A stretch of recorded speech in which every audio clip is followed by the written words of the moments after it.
This is everything that you need in your team.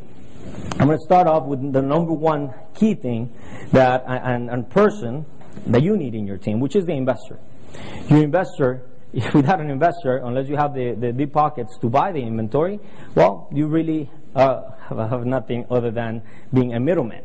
So you want to have control, and you want to have direct access to those individuals that are going to help you acquire the inventory. Now, experienced real estate agents. What I talk about when I talk about experienced real estate agents, as you guys have seen in the recent years, a lot of people started jumping into real estate, right? So anybody, even your neighbor who used to be a mechanic, all of a sudden became a real estate agent. Well, nothing wrong with that, but the fact of the matter is experience helps you and is going to get you out of trouble when you really need it. So fortunately, those that have stayed through this cycle have really learned the ins and outs of the system.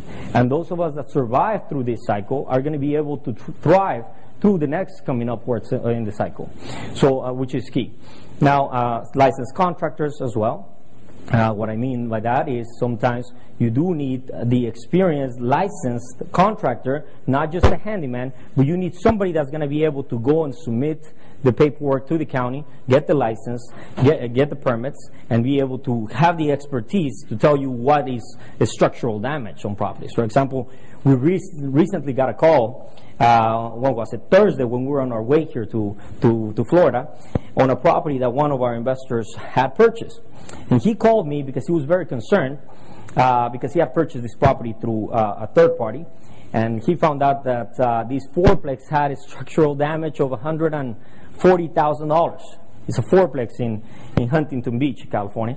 So, and this was because he did not partner with the right team. Actually, the agent that helped them get into that property was not an experienced agent. He had a handyman do the bid, the inspection of the property when he went out there to see if it was a good purchase. So if you do not have the right team in place, you can get into situations like this, that although the property itself looks like a great purchase, the numbers are great, even with an end buyer in place, at the end, just because you do not have the right team in place, you get stuck in losses that can really hurt you if you don't know what you're doing. So handyman as well, those are great. It's always, you do not need a licensed contractor for every type of work.